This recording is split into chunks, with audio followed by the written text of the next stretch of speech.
a decision today. A decision to speak at TEDx. Everyone makes thousands of decisions every day. They might be as insignificant as deciding which pair of socks one is going to wear, or have a little more importance, such as deciding a career path. But the fact is that decisions are everywhere. They're ubiquitous. And nowadays, we're relying more and more on technologies to help us make these decisions for us. For example, we want to go to Frankfurt City. Instead of opening up a map, looking at the different ways to get there, and then deciding upon the fastest route, we just type in the destination on Google Maps and let Google Maps make that decision for us. My name is Shriya Rastogi, and today I'm going to be talking about the future of decision-making.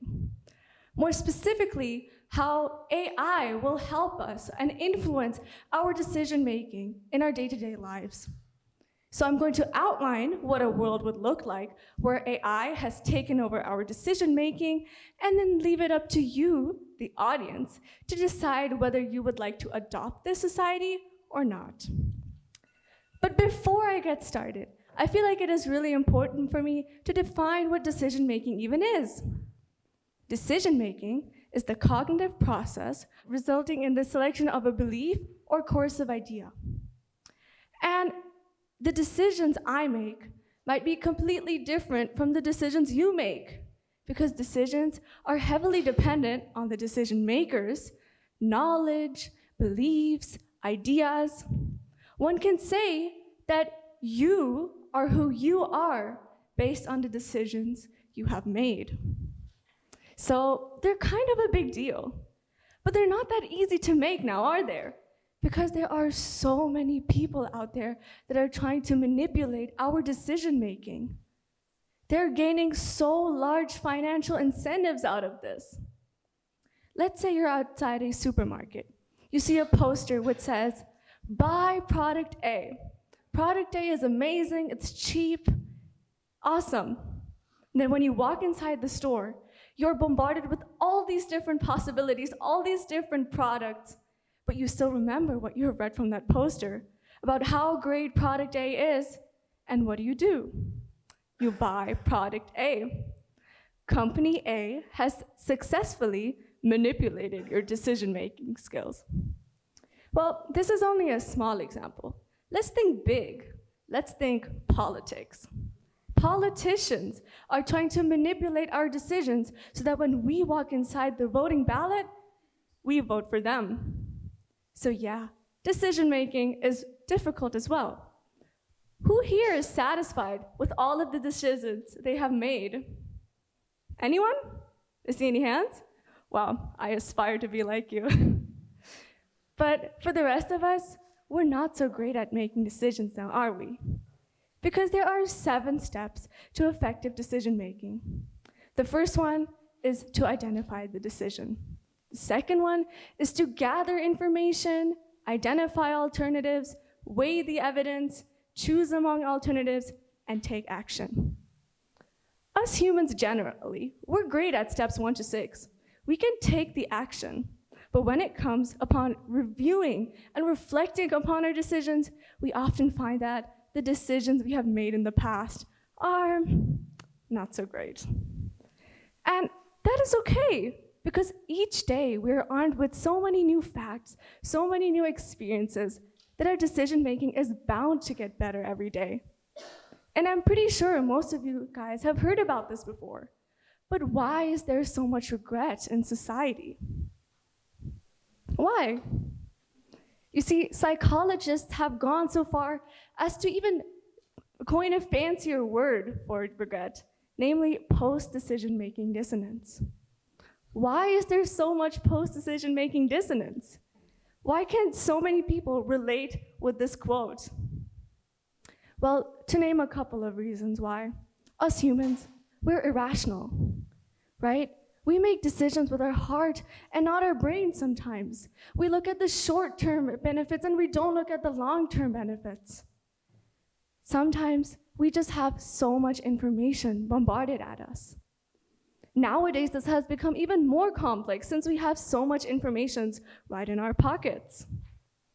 And you might ask, well, information is good for decision making, right? Well, yes, it is.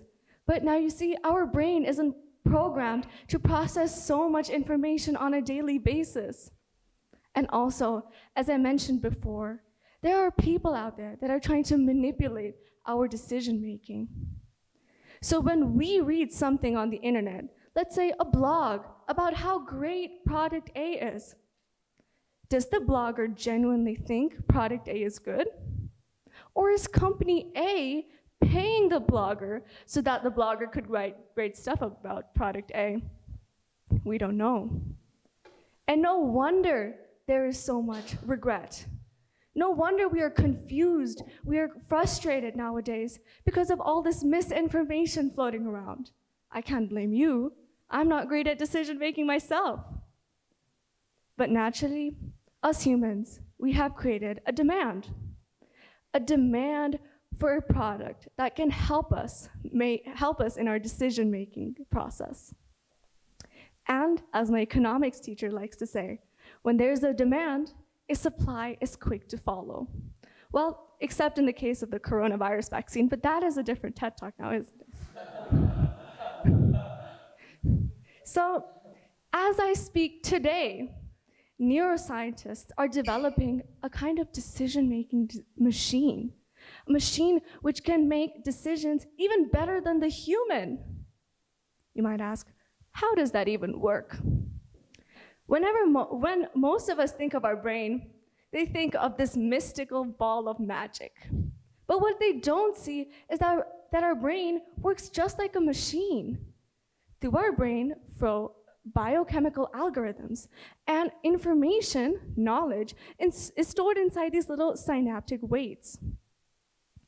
And the second neuroscientists figure out a way to convert these biochemical algorithms into numerical algorithms, they have essentially captured all the great things our brain can do in a USB stick, a program called the brain. But it would just be better, because it would also have access to all of this information. It would be able to filter out all the fake information from the real one. Who wouldn't want that now? But some of you guys might still not be convinced. You might say, well, humans have this thing, an intuition, and this cannot be replicated by any program. Well, as Professor Brian D. Ripley asserted, human intuition is the consequence of trial and error. So when you might have this gut feeling about something, it is usually based on some past experience of yours. And if the brain would have all the experiences of a human stored, then it would logically also have a human intuition, just like us. So this machine could make better decisions than us. And if someone came up to your door and said, look, here's a USB stick. I know you're not great at making decisions, but this USB stick can answer all of your doubts, clear all of your uncertainties. Would you buy it? I mean, I would, because I'm really not that great at making decisions. But what would happen if these decision makers actually took over our society? What if these decision makers would be launched inside the market? Will this be our future? Who would be entitled to rational decisions? Would only the rich be entitled to these decision-making devices? What would happen to democracy? You see, the mastermind behind this decision maker could manipulate us in 1 second because we would all just be so dependent on this device. Our entire socioeconomic infrastructure is based on the assumption that humans can make their own decisions. And once that assumption is proven to be false, if we give our decision-making to a program, a device, then the entire infrastructure that we've built will just collapse. But obviously, these are just speculations. What we can reliably conclude is that our brain development will sink, We will obviously make more data-driven decisions. Whether they will be ethical is something we also do not know. And yeah, we will just be very, very reliant on this decision-making device. And you might now ask, okay, let these decision makers take over the world, right? It's just another revolution. No, it's not. You see, this revolution will be like no other. In the Industrial Revolution, machines were able to outdo humans in physical tasks. And yes, a lot of people were jobless, but this then sparked the digital revolution. And look where we are now, you know? But now, human capabilities and technological capabilities are neck to neck. And if these decision makers are launched inside the market, then technology will overpower humans. It will not only be physically stronger than us, it will also be smarter than us. And that poses a significant problem for us, right? What will there be left for us to do? We will just be redundant, right? With nothing left to do. Because we won't even have time to think. We won't even be able to think because this decision maker would be making all our decisions for us. And this sounds pretty scary, but this is not even my main concern. My main concern is that irrationality leads to innovation. Sometimes the mistakes you make, you learn from these mistakes. And this sparks some great interest. This motivates you to make yourselves better. These mistakes are the ones that push you forward.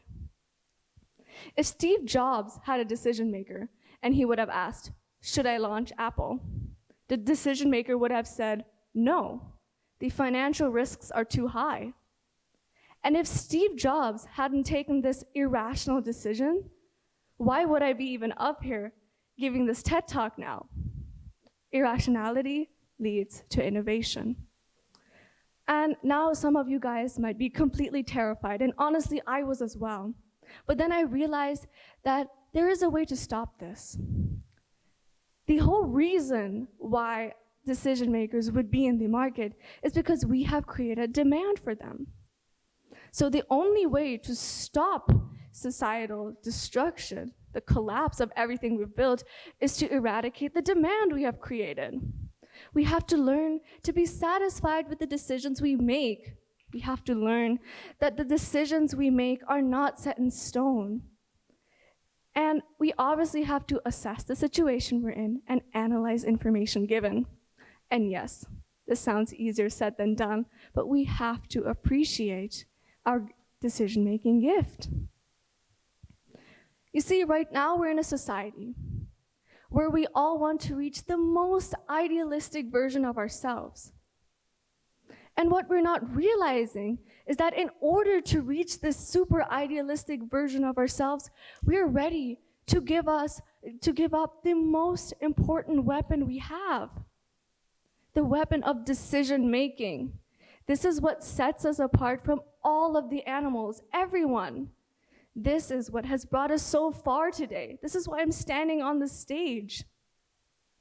We are ready to become the slaves of the very thing we have created, technology. And for what? So that we can be manipulated easily?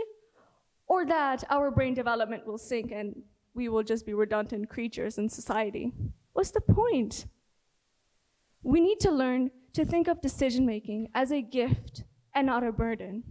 So when you guys walk out of this great event today, I would like you to think.